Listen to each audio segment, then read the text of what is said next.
Hi and assalamu alaikum everyone. I hope you're all well today. As you know, I'm making Ras Malai and I've got powdered milk over here. So I will be using about 250 grams of powdered milk.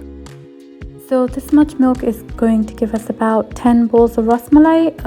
That would be serving for 5 people. Okay, so I'm going to be breaking 2 eggs. And yeah, because these eggs were quite small, so I used 2. Okay, then I whisk. So then I'm going to be putting 1 tablespoon of oil, and I'm just gonna make sure that it's all mixed well into the powdered milk.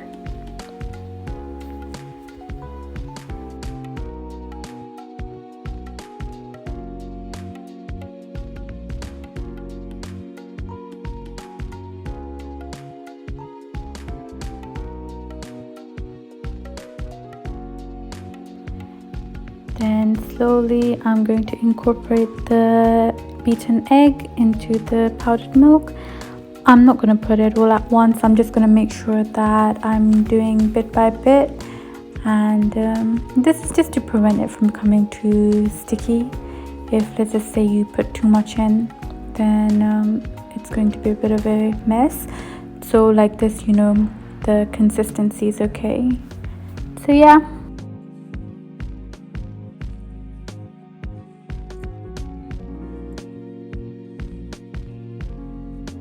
Okay, as you can see, I'm just squeezing the mixture in my hand. You know it's almost done when it just forms a shape. So when you squeeze it in your fist, it becomes a shape. It's not all falling apart. Yeah, so I'm just adding some egg slowly, and right now it's still looking a bit like a crumble, like it's all crumbs. So yeah, you need it to look like that basically, but I think I'll need more egg as well.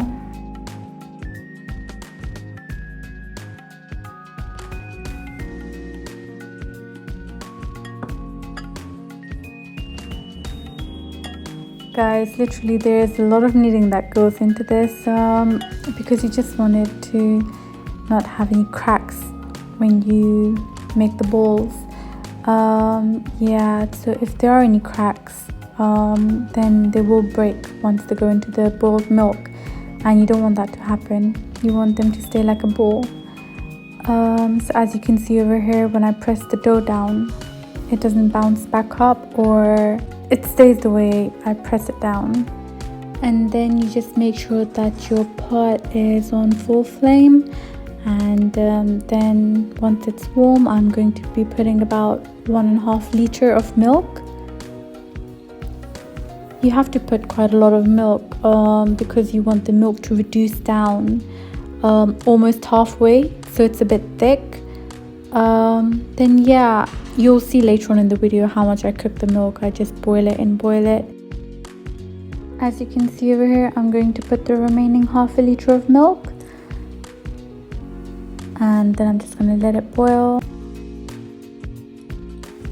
So I will be using about 1/2 cup of sugar, and you can always taste it, and if you like more sweetness, then please do put more in, but I felt like this was perfect for 1.5 liter milk, and I tried it as I went along.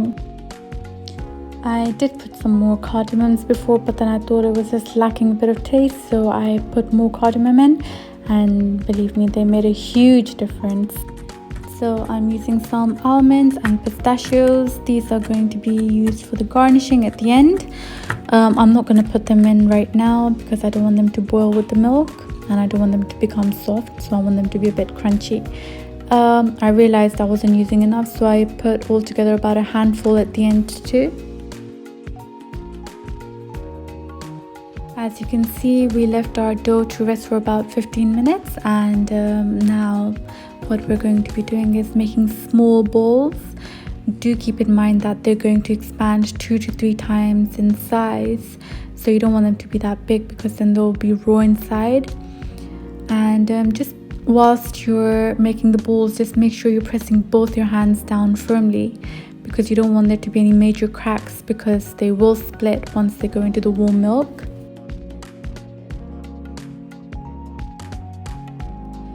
So once we see that the milk has thickened and it's still boiling, you then put the milk balls inside the milk, but just make sure not to stir right now because they'll break. I wouldn't really call them a ball, I'd say they're like a disc. That's because I pressed them, I made like a ball and then I pressed them in between my hands to form this shape.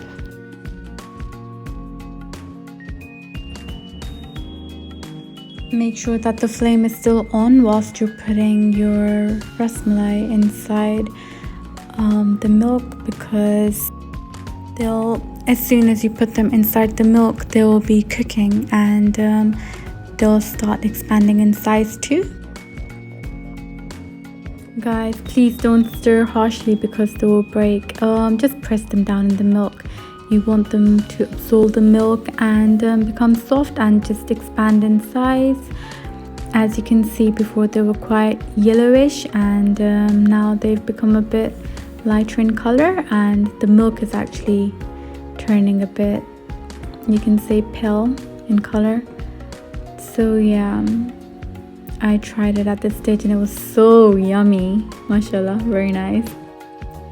Another way to tell if your Ras Malai balls have cooked a bit is they'll start floating to the top of the milk.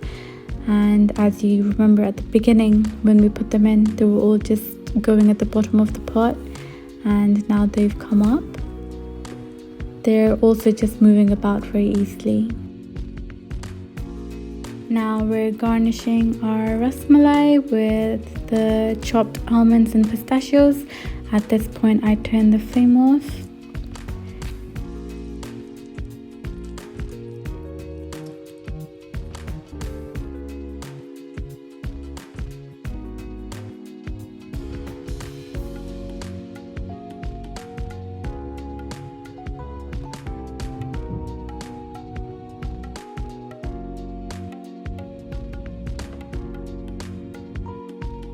Guys, look how soft it is.